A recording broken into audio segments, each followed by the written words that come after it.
I'm Cornell Clayton. I'm the director of the Thomas S. Foley Institute at Washington State University. And on behalf of the university, and the Institute, I want to welcome you out to our event today, which is going to feature Chris Faricy speaking about why so much of our government policy seems to benefit the wealthy.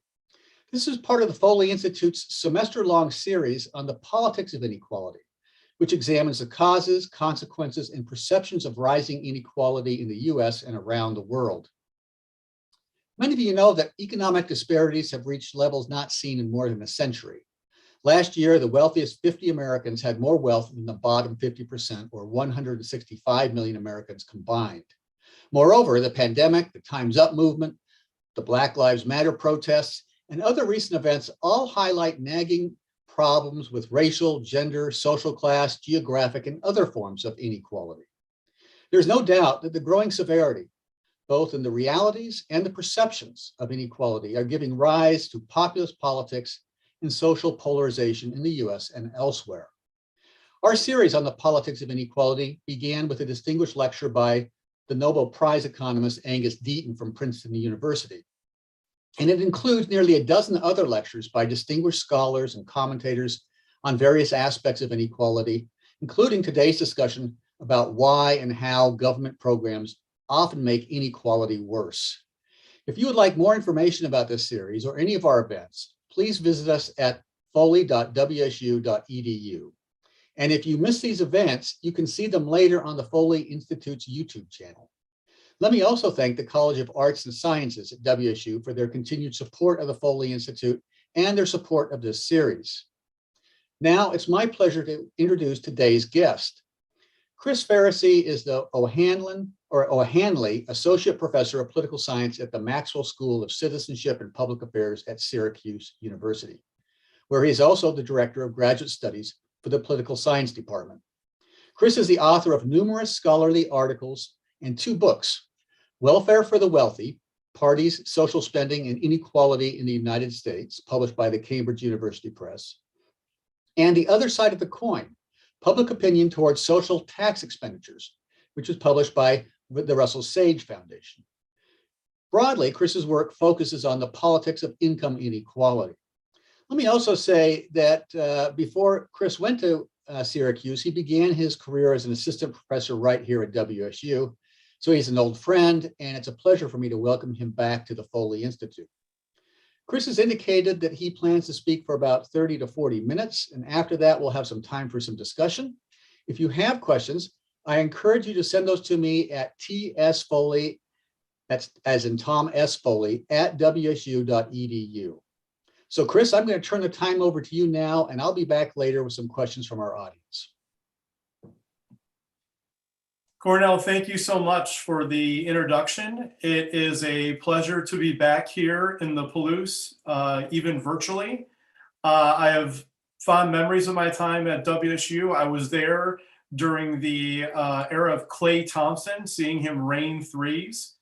And I remember eating a huge bowl of lentil chili, which I think there's the largest bowl of lentil chili every summer before the semester starts in downtown Pullman. So again, it's great to join all of you today. And I'm going to go ahead and share my screen, and we'll begin talking about the deserving rich. So we often have discussions about who should get what in American politics. And there are lots of groups that the public finds deserving. Veterans, the poor, families are all groups that the public has long considered to be deserving of government benefits. But one group that does not come up often as deserving of government aid is the rich. And today I'm going to talk about a particular puzzle of how the rich win in American politics. And here's the puzzle.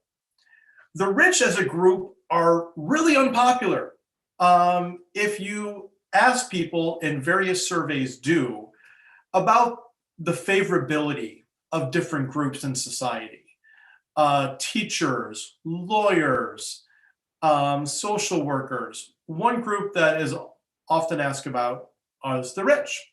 And the rich do not enjoy high favorability ratings over time. Most people have unfavorable opinions about the rich as a group. And even if we look at individuals in society that are associated with the rich, and I have two up here, Jeff Bezos of Amazon and Mark Zuckerberg of what used to be Facebook, I guess now what we're calling Meta. And these are favorability ratings of these two individuals. The purple bars indicate how many people view them favorably. And you can see 28% for Jeff Bezos, 26% for Mark Zuckerberg. These folks are not beloved in American society. In fact, if you look at the breakdown of Democrats and Republicans who disagree on a whole bunch in American politics and society right now, they agree that they don't like these folks. So the rich as a group and individual wealthy people are oftentimes unpopular. And a consistent finding in American public opinion is that people believe the rich and corporations should pay more in politics. In fact, if we're looking kind of for an association of why the rich are unpopular, in open-ended questions on public surveys, people say they don't have favorable views of the rich because they feel that the rich rig the political system in a way to help them. So the puzzle that I and my co-author, Chris Ellis at Bucknell, set out to address is why, if the rich are unpopular, and why, if people want them to be taxed more, does the American policy system have so many programs that disproportionately favor the rich? Now, first, let me start with common explanations that people give that do not deal with public opinion. So there is explanations about why the rich win in politics. One explanation is that interest groups are dominated by corporate interests, which they are, and that even organizations that don't explicitly represent corporations tend to represent wealthy white-collar professionals. So that's one explanation. Another is that politicians themselves tend to be millionaires and run in social and professional circles with other rich people, and therefore their network, how they kind of view the world, is through the lens of the upper class. There's an explanation that the rich participate at higher levels in politics, both in voting and other forms of participation, such as writing in to a Congress member or protesting. And then, finally, there's an explanation that while campaigns cost a lot of money, a lot of politicians spend much of their time on the phone or meeting with big donors. Big donors tend to not look like the rest of the population and be very rich, and therefore these opinions of the rich who are donors get weighted more heavily when politicians are thinking about the public or what they should do in voting on bills and other parts of their day. So these are all kind of elite level explanations of why the rich win. The book that we wrote, The Other Side of the Coin, takes a look at how public opinion, and in particular, how the public opinion of the average voter, how mass public opinion creates an environment for politicians to actually create, support, and substantiate programs that benefit the rich. And in a little bit, I'll talk about that public opinion environment from average folks that favor programs for the rich. But I also am going to address something else that we examine in the book, which is racial attitudes, and how racial resentment, what normal people, so that's an academic term, normal folks would call it, racism, how racism plays a part in creating a public opinion environment that helps foster programs for the rich. So our explanation compared to other explanations deals with public opinion of regular people and how that, again, fosters an environment for programs that mainly benefit the wealthy. So when I talk about programs that mainly benefit the wealthy, what am I talking about? There are a number of programs that you are probably familiar with at home or in your dorm room. Things like the home mortgage interest deduction, the tax exclusion for employment-based healthcare. There are other deductions like the charitable contribution deduction. And these, all the exclusions and deductions for 401ks and other private pensions. These programs, which people think of as tax breaks or tax subsidies, and I'll refer to these programs as both throughout the talk, are really popular. So here's a slide from our book. This is the cover of the book. You can buy it in any local bookstore. The other side of the coin.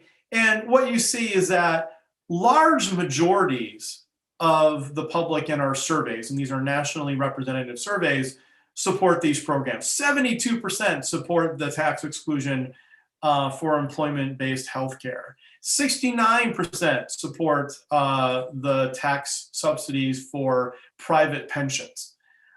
So these programs are as popular or more popular than standard programs that we consider to be cornerstones of American social policy, such as Social Security and Medicare. So why are these programs so popular? I'm going to get to that in a little bit, but one thing I wanted to mention that these programs not only are popular, but this is the evidence that they actually distribute more money to the rich. So this is an analysis done by the federal government on what they refer to as tax expenditures. Tax expenditures is just a fancy budget term for what we would call tax breaks. And this is an analysis of all the tax breaks that go just to kind of income, just to individuals and households. So this is even excluding corporate tax breaks from the analysis.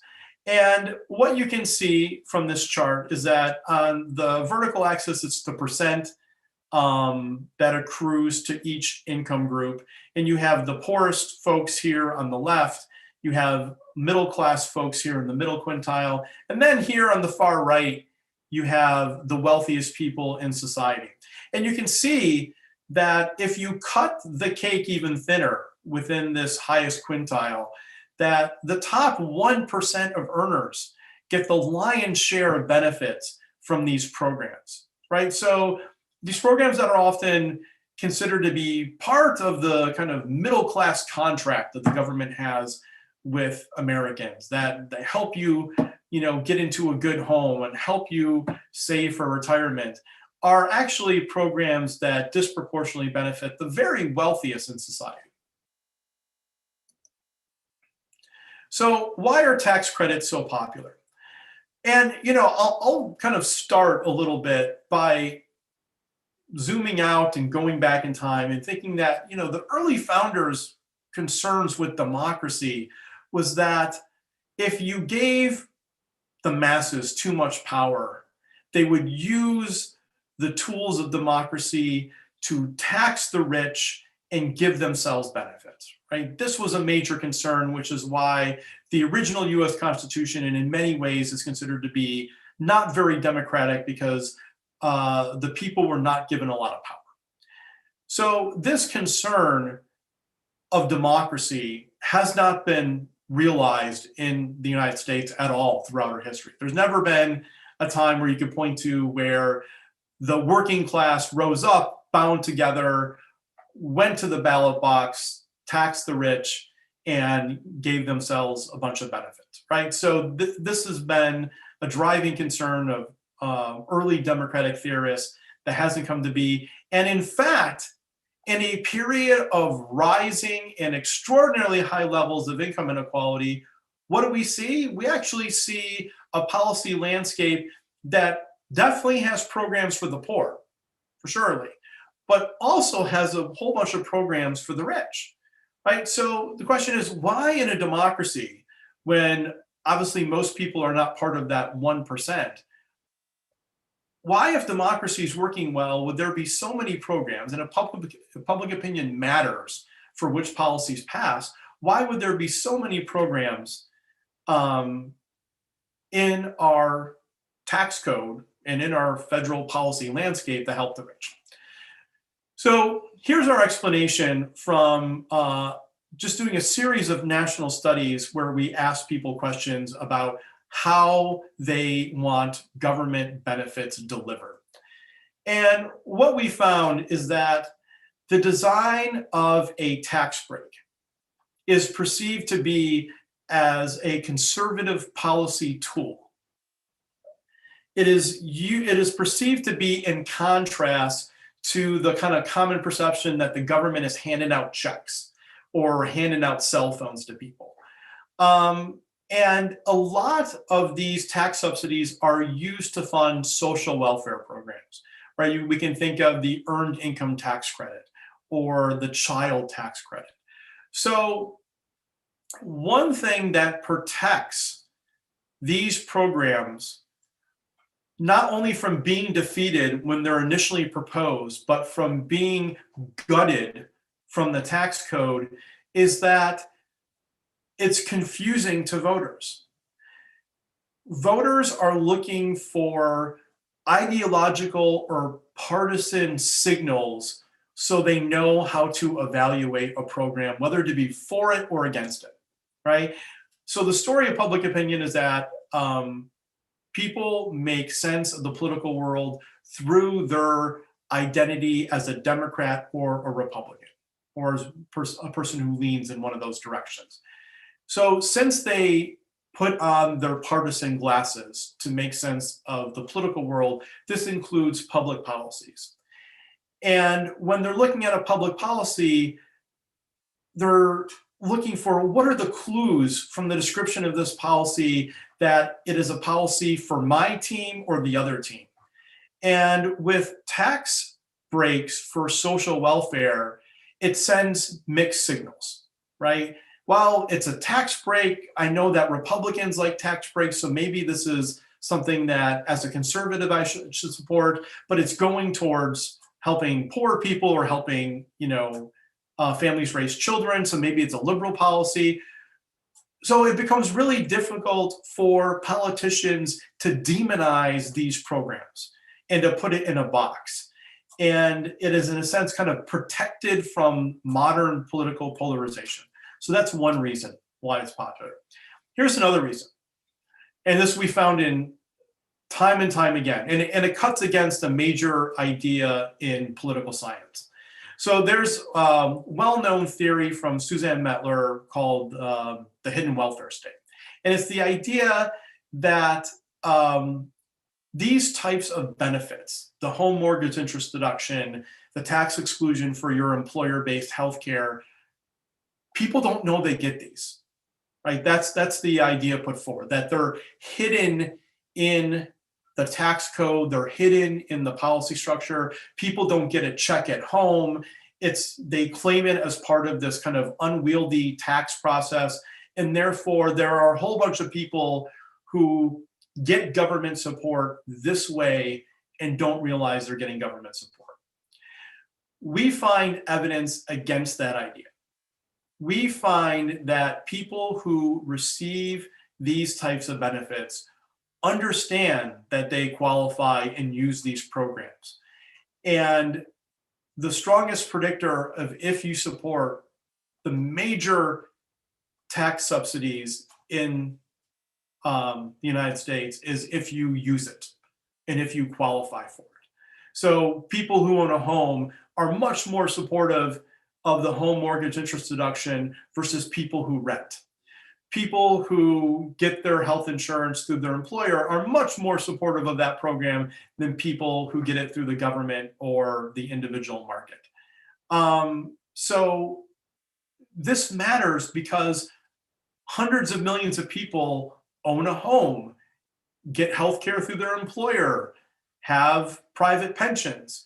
So the, the role of self-interest and just the mass amount of people who use these programs makes it politically untouchable. In fact, when we go through and analyze congressional debates about these programs, and in the book, we document how politicians stood up and declared these programs the third rail of politics.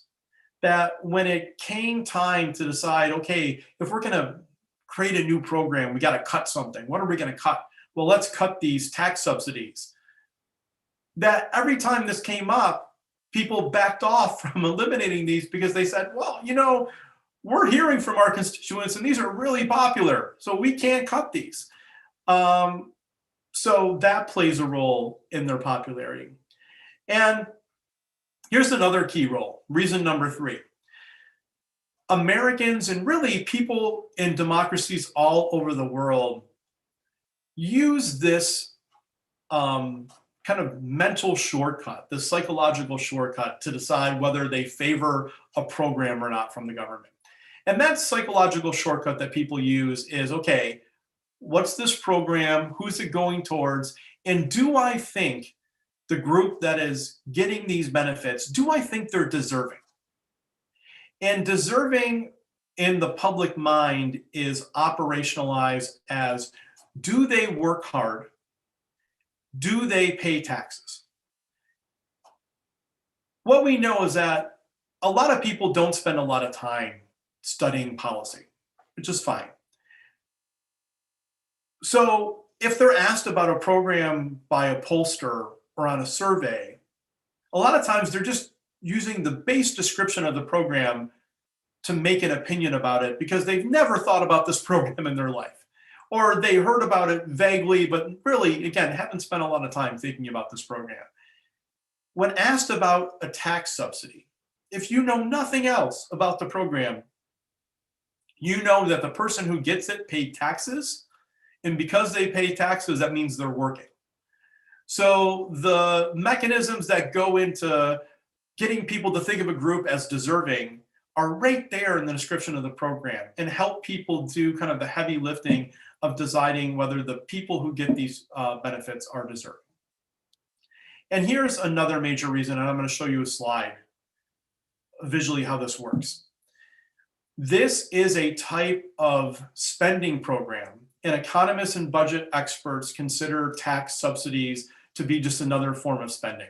And the simple argument is that if the government is giving people, telling people who get their health insurance through their employer that they pay $300 less, or the government writes a $300 check for Medicare, either way, the government's out $300 for the purpose of providing health insurance.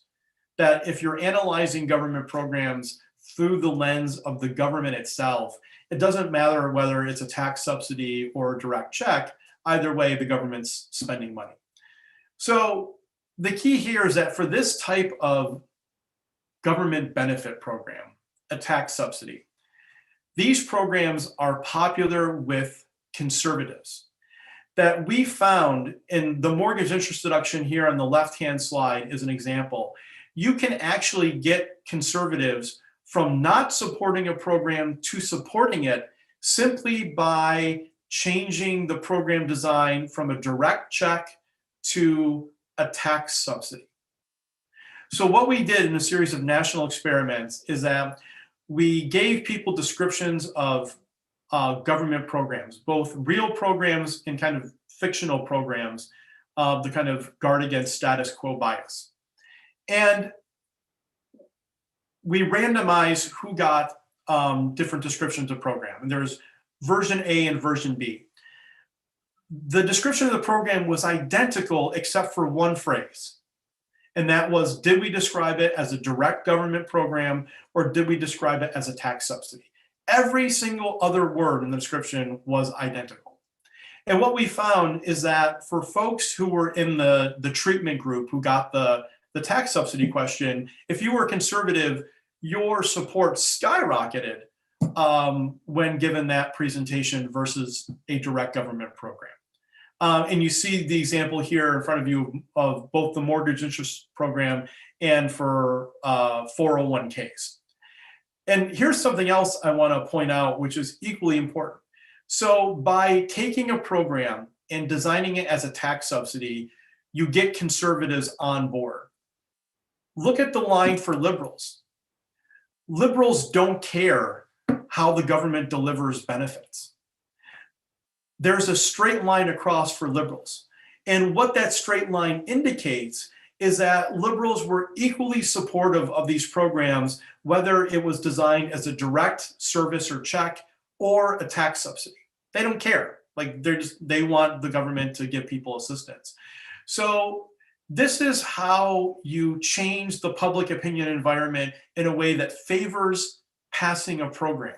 If you change it to a tax subsidy, you don't lose liberals, you don't lose independents, and you gain conservative support.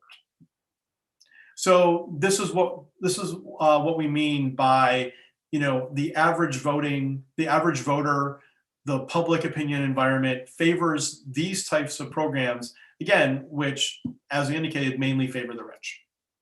Now, I also mentioned racism and racial attitudes. So how does this play? Here's what we found. One is that we ran a series of experiments in, this is called a conjoint experiment. We asked people, we gave people two columns of characteristics that are randomized by a computer program. And they randomize on, gender, race, occupation, region, all these areas. And the idea is you do this thousands of times. And the question was that we gave to respondents, which one of these descriptions is closest to how you view the American taxpayer? And when presented with different characteristic attributes of what people think of when they think of the American taxpayer, the three characteristics that turned up most often were white and male and hardworking.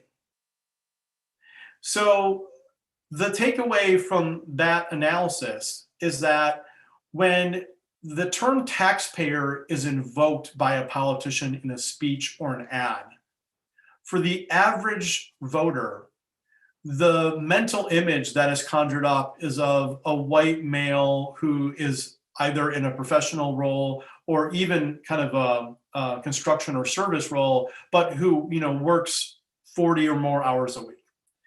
So taxpayer is conceived as white and male for the most part. Therefore, if something is a tax break, the idea is providing assistance to this group, which for some is considered as deserving based upon these characteristics. Other analysis that we did. There are two concepts that are used to get at racial attitudes. One is called racial resentment, and this is kind of a modern measurement of racism. And respondents who scored high in this racism scale were more likely to favor tax subsidies versus identical programs that were direct spending. So that's one set of analysis. And another set of analysis that we're conducting right now with Ashley Jardina at Duke, that she has developed a measurement of white identity, how closely some white voters identify with other whites as a political group. And again, what we're finding is that respondents whose white identity is very important to them politically are more likely to favor tax subsidies than other programs that are identically described that are direct spending. So what's the takeaway from all this? The takeaway is that when racial attitudes are cued, when racial attitudes are important in a political campaign or in an ad or related to a discussion of a particular program, then public opinion is going to favor promoting a program as a tax expenditure or as a tax subsidy over a direct government intervention, because the tax expenditure is not only not viewed as helping people of color, which some whites view as lacking kind of an American work ethic. And also for whites who care about helping their own group, helping their in-group, favoring tax subsidies is seen as giving assistance to our people, so to our group. And here's some of the evidence for this. So we ran an experiment where we presented people a description of, without mentioning the term, of basically the earned income tax credit. And again, we presented it as a direct spending program where they get a check, or a tax subsidy, which is how it is, how the real program is designed. And what you see in front of you on the horizontal axis is the symbolic racism score. And what you can see compared with the direct spending line, which is downward sloping like this, is that racist attitudes had a severe effect on people's support for these programs. That people who were scored as the least racist were pretty favorable of the direct spending for low-income workers, but people with the highest racism scores were the least favorable. Look at the tax expenditure line. There's virtually no movement, which means that designing something as a tax subsidy deactivated racial attitudes. Even when we primed people by mentioning that these subsidies were going towards, for example, people who live in urban areas, that people with low levels of racism and people with high levels of racism kind of graded out the program equally. So again, we see this as evidence of tax subsidies being a way to, in a sense, kind of deactivate racist attitudes.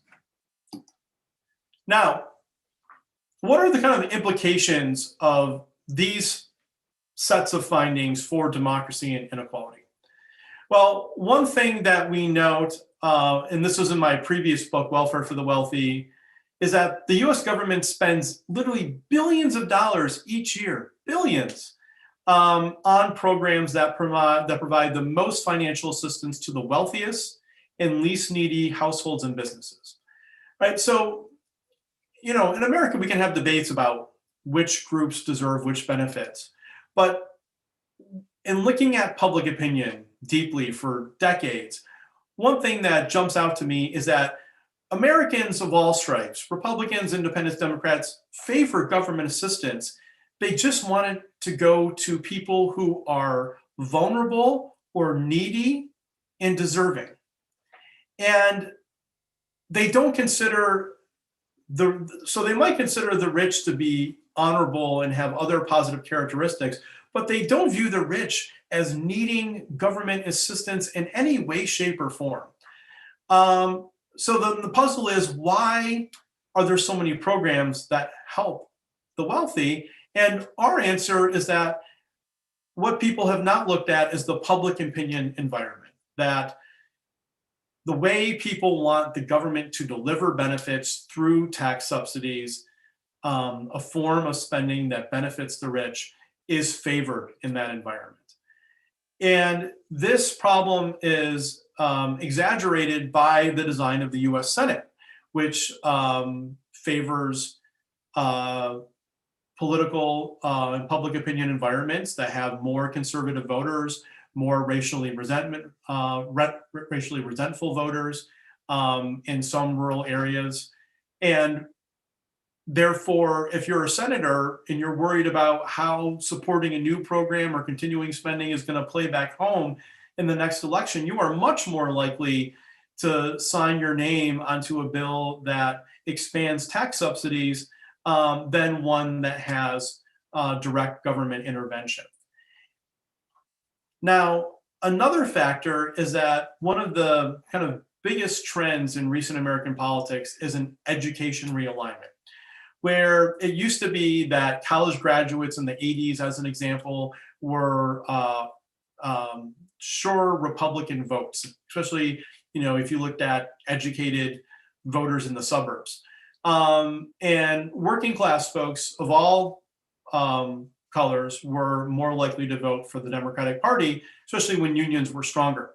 So now there's been a shift, right, that we've witnessed in the past 3 to 4 election cycles, where college-educated suburbanites are moving over to the Democratic Party, and a lot of white working class voters who in the past were Democratic supporters are now Republican supporters. The thing is, with these college-educated suburbanites going over to the Democratic Party, they're not really economically liberal. They're liberal on LGBTQ issues. They're liberal on the environment, but they're not folks who are going to want massive redistribution, and they are the main beneficiaries of a lot of these programs that disproportionately help the wealthy. So Democratic politicians, from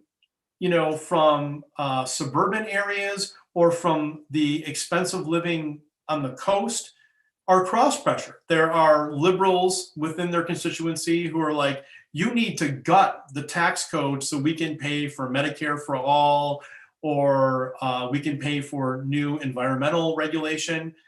But then they also, for example, a great example right now is the SALT, deduction, which benefits people who live in blue states with high taxes. That is an obvious program which disproportionately helps rich people, but it helps rich people who live in blue states on the coast. And while that would be an obvious place to cut money from, to give money to people who are more vulnerable, Democratic politicians in large cities in blue states are feeling cross-pressured on that program in particular. And that's a good example of the dynamics that's going on. Right? Now, these 3 points are a little depressing, right? If we think about, well, the government, which we might count on to actually reduce inequality, to make things more fair, actually is making things worse. It's causing income inequality to grow rather than shrink. Is there anything in our analysis that is hopeful as far as reducing this high level of inequality? Well, there is. And the fact that we found that you get conservatives and independents on board with tax subsidies, the fact that we found that these programs are hard to politicize and hard to racialize, means that there is potential to fund programs for childcare, for family assistance, and for assistance to the poor that are politically sustainable. And the way that you could do that is through what's called a refundable tax credit. So there are various types of tax breaks. Tax deductions, tax exclusions, by their design, tend to give the most money to the wealthiest folks. But there is a type of tax break called a tax credit, in particular a refundable tax credit, which disproportionately gives more money to the working poor. And if it's refundable, it can even go to people who don't pay taxes, who for some reason are not working. And there is potential to put forward programs that, in another vein, if there was a direct check or service, had the potential to be racialized and politicized in a way that you could get a whole bunch of people on board supporting Republicans, Democrats, people in rural areas, people in urban areas. And we're seeing this play out a little bit now in the Biden administration with the child tax credit. So just over the summer, people started to receive, if they have children, money into their bank account or checks into their mailbox from the Treasury Department, from the IRS, for children. And this is part of the negotiation that is going on right now with the Biden social spending bill to determine whether this is going to be extended 1 year or made permanent. But this was a strategy, right, that we're going to try to depoliticize and de-racialize this program by making it a tax credit. And there's nothing about a tax credit that means you can't deliver it right to people's bank accounts or send them a check, which they're doing. They even sent a note saying, you know, Joe Biden is giving you money for having a kid, get ready. And they're counting on it being popular, right? So if at the end of the day, this is just extended a year or two, what the Biden administration and Democrats will be banking on is tax credits are popular. Giving money to kids is popular. And that it'll be really hard for a future Republican administration to pull back this benefit. So I wanted to end on a note of hope. Thank you so much for joining us, and I look forward to taking any questions. All right. Hey, thanks, Chris. Why don't you turn on? Oh, yeah, there you go. Perfect. So I got several questions here. Let me begin with one from Larry Clark, who's the editor of our university magazine here on campus. And he asks that, considering the fact that tax expenditures are so popular, what is your, or has there been public opinion analysis that looks at the possibility of graduating or means testing these tax expenditures? Does that change the public opinion about them? Thank you, Larry. That's a great question. Yeah, in some of the questions that we asked people, we had caps, right? You know, where you could get the home mortgage interest deduction, but if your home was worth over $1 million, then you were disqualified from getting it. And in capping these, even increased their popularity more, and it increased it across partisan identifications and ideologies. So conservatives and liberals thought that was a good idea to cap these. So Nancy Street asks a question, asks whether or not you can compare or distinguish between tax subsidies or tax expenditures on the one hand versus tax loopholes. Is there a distinction in your mind? Yeah, the idea, like, so tax subsidies would be explicit programs designed by the government to provide people assistance in an area, like buying healthcare or buying a home. Tax loopholes are considered to be different by tax economists and budget experts as things that were not intended to provide people benefits, but that, you know, crafty accountants found a way to, you know, get people, you know, to, for example, instead of getting paid a regular income, you get paid in stocks, right? And therefore you get taxed at a lower rate because your compensation is in stocks. You may have heard this, that, you know, a lot of billionaires avoid taxes because their salary's like $10, but they get paid in stock dividends, and then they borrow a bunch of money to live off of every year, right? So they get this, you know, say to the public, listen, like, look at our income. We don't get paid very much. We're, you know, giving money back to our company, but they're billionaires, and they get to avoid taxes because they're being paid in, you know, stock dividends, and therefore borrowing based upon their accumulated wealth to fund their lifestyle. So that would be an example of a loophole. These subsidies are different in that the inequality is baked into the design. So, you know, the mass public doesn't know that, for example, the home mortgage interest deduction gives the most to people who are, you know, millionaires who live in mansions. They think, well, this is a program that, you know, gives me back a couple $1,000s at tax time, which, funny, it actually doesn't. If you read tax analysis of the home mortgage interest deduction, like, the average household gets back just tens of dollars. But the way that you qualify for this, right, is you write down in the little box or type it in how much you paid in interest, which could be thousands of dollars, and maybe in your mind you register that's the benefit you're getting, but the way it's calculated means that you're actually only getting back tens of dollars for that. So I think there's, you know, misperception among a lot of middle class households about how much they're getting for that. Again, and not realizing that this is a program that really benefits people with mansions. So Karen Weatherman asks, since so few Americans consider tax credits as social spending, what could be done to advance awareness of this and make it more clear in Americans' minds? It's hard. I mean, the answer would be get people to take time out of their busy lives to watch, public television and nuanced discussions of policy, and that just ain't happening.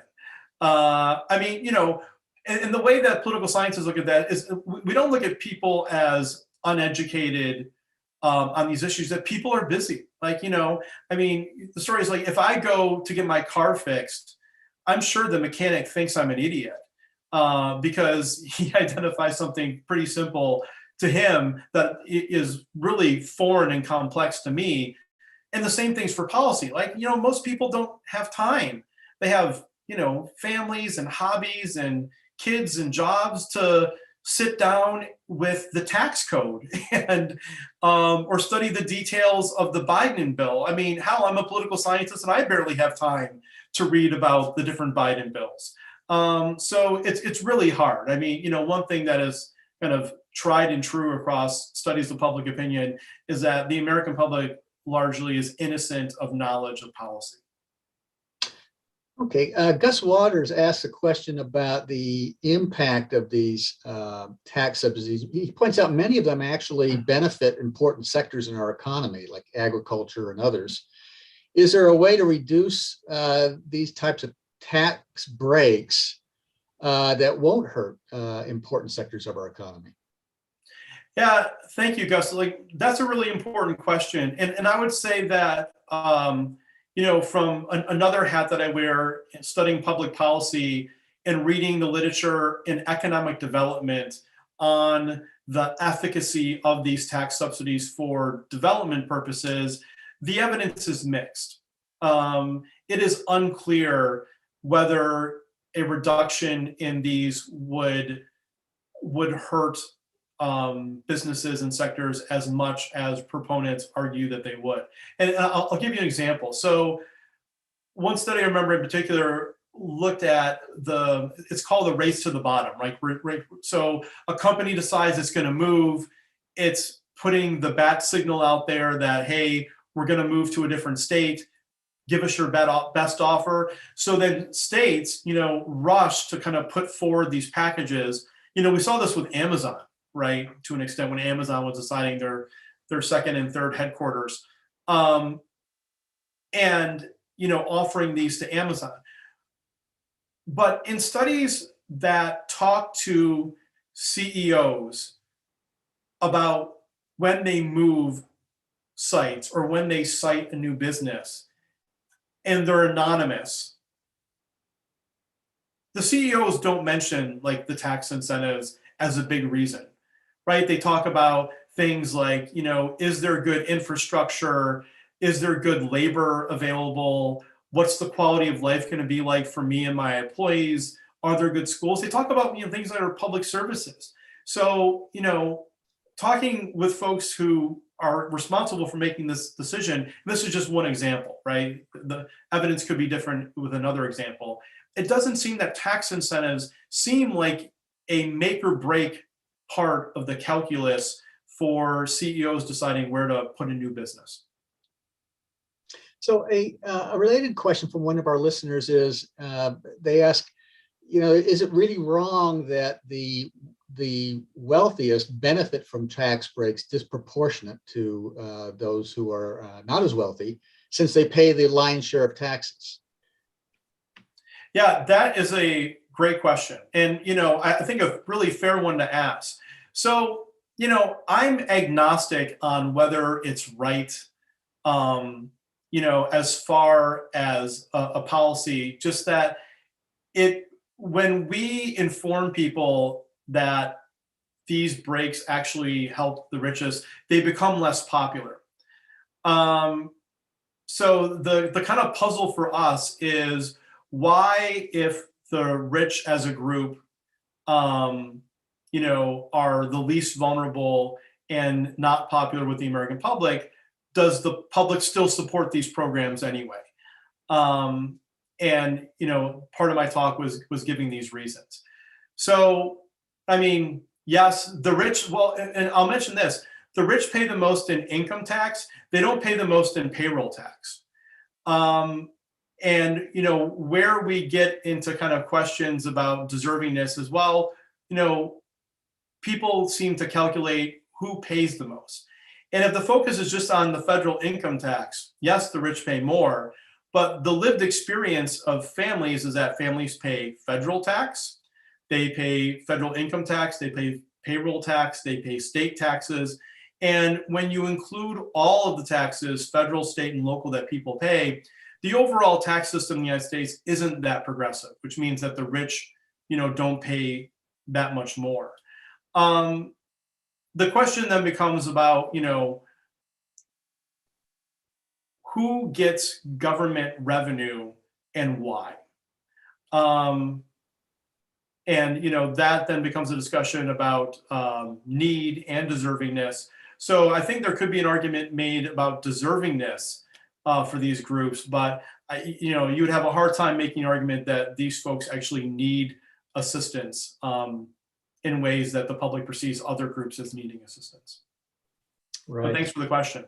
So it actually raises a second question that I had, and it goes to the fact that you emphasize the public opinion driving support for these types of tax breaks, rather than the importance of special interest groups asking for them. But isn't there a symbiotic relationship here? And the reason I'm thinking about this right now is I'm looking at all the ads on television from Big Pharma pointing out why Medicare should not be allowed to negotiate prices, right? And that's, I suspect, having some impact on public attitudes about whether or not there should be government price fixing or government negotiation of pharma prices. And that's certainly the case with many of these tax expenditures. So if you look at the mortgage tax deduction or the tax deduction for employer paid health care, there's very powerful interests behind these. The real estate industries very much behind the mortgage interest deduction. Healthcare industries very much again in favor of giving employers a break on health care costs. So have you teased that out at all? I mean, is some of the public support for these expenditures really driven by important interests that are benefiting from them? Well, I'll tell you the way I think that interest groups and public opinion interact here. And this is based upon my actual experience in DC and Lansing, the state capital of Michigan, while I was working in politics, is that interest groups will walk into meetings with legislators or bureaucrats, and they'll have done their own polling on these policies. And, legislators don't have a lot of money in their office or time to do public opinion polling of their district or their state, right? So, in the land of the blind, the one-eyed man is king. And if an interest group or lobbyist walks in and says, "Hey, we did a poll on these programs that you're thinking about cutting, and our polling shows that these are really popular," there's no alternative poll on these programs. So that's where, I think that interest groups can leverage, public opinion, is that they pull these things, they're popular for some of the reasons that we talked about, and then they can bring that information into legislators who have no alternative polling to do these. And something I point out, and maybe this gets to the last question too, and maybe it's kind of a better answer. One of the points we raise and others raise is that if something like the home mortgage interest deduction did not exist, and someone walked to the floor of Congress today and proposed this as a new program that was going to be delivered by check, and they would say, "We're going to fund people who have home mortgages, and we're going to give people with the largest, most expensive homes the biggest checks in the mail," to help them pay, you would think they would be laughed off the floor of Congress, right? So, one point we make is that this design of giving more to people who have the most money, for, under the guise of assistance in buying a home or getting health insurance, if designed as a direct program, would be laughed off the floor of Congress. But if it's designed as a tax subsidy, people accept this as normal. So the upside down nature is more palatable to people as a tax subsidy than it would be as a direct check. Okay. So we have time for one more question. One of our listeners asks, in Washington state, initiatives proposing an income tax on the super rich have failed repeatedly. What do you think motivates the majority of people to vote against their own self-interest? Is it aspirational in the sense that I'll be rich someday, and so that I want those tax breaks for myself? Or is it more fear of creeping taxes for everyone, kind of an anti-government sentiment, or something else? Okay. You know what? It's funny. I remember that initiative. I was at Washington State living in Pullman when this was proposed. It was the Microsoft founder's father, I think, right? Yeah. Like went around barnstorming for this. Yeah, that's a tough one. I mean, people are concerned about how the government's going to spend. I mean, one difficulty in raising taxes is that people of all stripes don't trust the government.